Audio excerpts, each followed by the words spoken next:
ಇನ್ನು ನಮ್ಮ ರಾಜ್ಯದ ವಿಚಾರಕ್ಕೆ ಬರೋದಾದರೆ ದಕ್ಷಿಣ ಕನ್ನಡ ಜಿಲ್ಲೆಯಲ್ಲಿ ಮಳೆ ಇವತ್ತಿಗೂ ಕೂಡ ಮುಂದುವರೆದಿದೆ. ಅಲ್ಲಿ ರೆಡ್ ಅಲರ್ಟ್ ಇತ್ತು. ಅಪಾಯ ಮಟ್ಟ ಮೀರಿ ಹರಿತಾ ಇದೆ ಫಲ್ಗುಣಿ ನದಿ. ಮಂಗಳೂರು ಹೊರವಲಯ ಮರವೂರು ಬಳಿ ಈ ನದಿ ಹರಿತಾ ಇರತಕ್ಕಂಥದ್ದು. ಫಲ್ಗುಣಿ ನದಿಗೆ ಈಗ ಮರವೂರು ಬಳಿ ಅಡ್ಡಲಾಗಿ ಒಂದು ಅಣೆಕಟ್ಟು ಕಟ್ಟಿದ್ದಾರೆ, ಅದು ಭರ್ತಿಯಾಗಿದೆ. ಅಣೆಕಟ್ಟಿನ ಮೇಲಿಂದ ರಭಸವಾಗಿ ನದಿ ನೀರು ಹರಿತಾ ಇದೆ. ನೀರಿನ ರಭಸಕ್ಕೆ ಅಣೆಕಟ್ಟಿಗೆ ಸಿಕ್ಕಾಕೊಂಡಿದೆ ಟ್ರೆಡ್ಜಿಂಗ್ ಬೋಟ್ ಒಂದು. ಅಣೆಕಟ್ಟಿನ ಹೂಳೆತ್ತೋದಕ್ಕೆ ಬಂದಿತ್ತಂತೆ ಟ್ರೆಡ್ಜಿಂಗ್ ಬೋಟು, ಅದೇ ಸಿಕ್ಕಾಕೊಂಡ್ಬಿಟ್ಟಿದೆ. ಇಲ್ಲೂ ಕೂಡ ಅನಾಹುತಗಳಿಗೇನು ಕಡಿಮೆ ಇಲ್ಲ, ಇಲ್ಲೂ ಬೇಕಾದಷ್ಟು ಸಮಸ್ಯೆಗಳಾಗ್ತಾ ಇದೆ.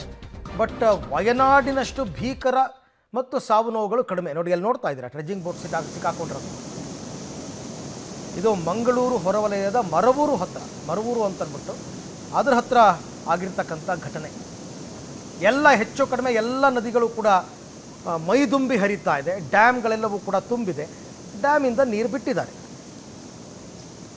ದಕ್ಷಿಣ ಕನ್ನಡ ಜಿಲ್ಲೆ ಹಾಗೂ ಪಶ್ಚಿಮ ಘಟ್ಟದಲ್ಲಿ ನಿರಂತರ ಮಳೆ ಆಗ್ತಾ ಇದೆ. ಹೀಗಾಗಿ ಎಲ್ಲ ಜೀವನದಿಗಳು ತುಂಬಿ ಹರಿತಾ ಇದೆ. ಅದು ನೇತ್ರಾವತಿ, ಕುಮಾರಧಾರ, ಫಲ್ಗುಣಿ, ನಂದಿನಿ, ಶಾಂಭವಿ, ಈ ರೀತಿಯಾಗಿ ಎಲ್ಲ ನದಿಗಳು ತುಂಬಿ ಹರಿತಾ ಇದೆ. ಅದರಲ್ಲೂ ಪ್ರಮುಖವಾಗಿ ಈ ಬಾರಿ ಫಲ್ಗುಣಿ ನದಿಯ ನೀರಿನ ಮಟ್ಟ ಬಹಳಷ್ಟು ಹೆಚ್ಚಾಗಿದೆ. ನಾವು ಗಮನಿಸಬಹುದು, ಮಂಗಳೂರಿನ ಮರವೂರು ಸಮೀಪದಲ್ಲಿ ಇದ್ದೇವೆ ನಾವು. ಇಲ್ಲಿನ ಪಡುಶೆಡ್ಡೆ ಗ್ರಾಮದಲ್ಲಿ ಸಾಕಷ್ಟು ಮನೆಗಳು ಈ ನದಿಯ ನೀರಿನಿಂದಾಗಿ ಮುಳುಗಡೆ ಭೀತಿ ಎದುರಾಗಿದೆ. ಅದರಲ್ಲೂ ಈ ನದಿಯನ್ನು ನೀವು ಗಮನಿಸಬಹುದು, ಫಲ್ಗುಣಿ ನದಿಯ ರಭಸ ಎಷ್ಟರ ಮಟ್ಟಿಗೆ ಇದೆ ಅನ್ನುವಂಥದ್ದು.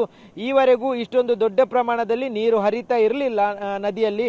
ಆದರೆ ಇಷ್ಟೊಂದು ದೊಡ್ಡ ಪ್ರಮಾಣದಲ್ಲಿ ಈ ಬಾರಿ ಹೆಚ್ಚಿನ ಮಳೆ ಆದಂಥ ಸಂದರ್ಭದಲ್ಲಿ ಈ ರೀತಿಯಾಗಿ ಉಕ್ಕಿ ಹರಿತಾ ಇದೆ. ಅಷ್ಟೊಂದು ವೇಗವಾಗಿದೆ. ಇದು ಮರವೂರಿನ ಡ್ಯಾಮ್. ಇಲ್ಲೊಂದು ಕುಡಿಯುವ ನೀರಿಗಾಗಿ ಒಂದು ಅಣೆಕಟ್ಟನ್ನು ನಿರ್ಮಾಣ ಮಾಡಲಾಗಿತ್ತು. ಆದರೆ ನೀವು ಗಮನಿಸಬಹುದು, ಅಣೆಕಟ್ಟು ಸಂಪೂರ್ಣವಾಗಿ ಮುಳುಗಡೆ ಆಗಿದೆ.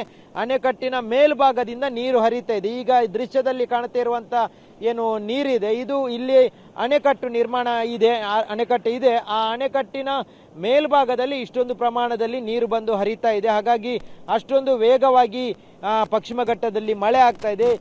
ಇಲ್ಲೇ ಈ ಡ್ಯಾಮಿನ ಸುತ್ತ ಡ್ರೆಡ್ಜಿಂಗ್ ಮಾಡ್ತಾ ಇದ್ದಂಥ ಒಂದು ಬೋಟು ಅದರಲ್ಲೇ ಸಿಲುಕಾಕೊಂಡಿರುವಂಥದ್ದನ್ನು ಗಮನಿಸಬಹುದು. ಅಂದರೆ ಡ್ಯಾಮಿನ ಆ ಭಾಗದಲ್ಲಿ ಯಾವುದೇ ರೀತಿ ಹೂಳು ಇರಬಾರ್ದು, ಹೂಳೆತ್ತಬೇಕು ಅನ್ನುವಂಥ ಕಾರಣಕ್ಕಾಗಿ ಈ ಏನು ಬೋಟು ಅದು ಕೆಲಸ ಮಾಡ್ತಾ ಇತ್ತು. ಆದರೆ ಇಷ್ಟೊಂದು ದೊಡ್ಡ ಪ್ರಮಾಣದಲ್ಲಿ ನೀರು ಬಂದಿರುವಂಥ ಹಿನ್ನೆಲೆಯಲ್ಲಿ ಆ ಬೋಟ್ ಈಗ ಡ್ಯಾಮಿಗೆ ಬಂದು ಸಿಲುಕಾಕೊಂಡಿದೆ. ಹಾಗಾಗಿ ಅದರ ಪಕ್ಕದಲ್ಲೇ ನೀವು ಗಮನಿಸಬಹುದು, ದೊಡ್ಡ ಕಸದ ರಾಶಿಯೇ ಬಂದು ಬಿದ್ದಿದೆ. ಮೇಲ್ಭಾಗದಲ್ಲಿ ಮಳೆಯ ಜೊತೆ ಬಂದಿರುವಂಥ ಕಸ, ಮರದ ದಿಮ್ಮುಗಳೆಲ್ಲವೂ ಬಂದು ಈ ಒಂದು ಡ್ಯಾಮಲ್ಲಿ ಸಿಕ್ಕಿ ಹಾಕ್ಕೊಂಡಿರುವಂಥದ್ದು. ಹಾಗಾಗಿ ಇಷ್ಟೊಂದು ಪ್ರಮಾಣದಲ್ಲಿ ನೀರಿನ ಹರಿವಿದೆ ಅನ್ನುವಂಥದ್ದನ್ನು ನಾವು ಈ ಒಂದು ವೇಗವನ್ನು ನೋಡಿದರೆ ಗಮನಿಸಬಹುದು. ಇಡೀ ಜಿಲ್ಲೆಯಲ್ಲಿ ಜೊತೆಗೆ ಇಡೀ ಪಶ್ಚಿಮ ಘಟ್ಟದಲ್ಲಿ ನಿರಂತರ ಮಳೆ ಆಗ್ತಾ ಇದೆ. ಹಾಗಾಗಿ ಇಷ್ಟೊಂದು ದೊಡ್ಡ ಪ್ರಮಾಣದಲ್ಲಿ ನೀರಿನ ಹರಿವಿರುವಂಥದ್ದು. ಹೀಗಾಗಿ ತಗ್ಗು ಪ್ರದೇಶಗಳಿಗೆ ಮತ್ತೆ ನೀರು ನುಗ್ಗುವಂತಹ ಭೀತಿ ಇದೆ. ಹಾಗಾಗಿ ಜಿಲ್ಲಾಡಳಿತ ತಗ್ಗು ಪ್ರದೇಶದ ಜನರನ್ನ ಸುರಕ್ಷಿತ ಸ್ಥಳಕ್ಕೆ ರವಾನಿಸಿದೆ. ಜೊತೆಗೆ ಆ ಭಾಗದಲ್ಲಿರುವಂತಹ ಜನರು ಎಚ್ಚರಿಕೆಯಿಂದ ಇರಬೇಕು ಅನ್ನುವಂಥ ಸೂಚನೆಯನ್ನು ಜಿಲ್ಲಾಡಳಿತ ಕೊಟ್ಟಿದೆ.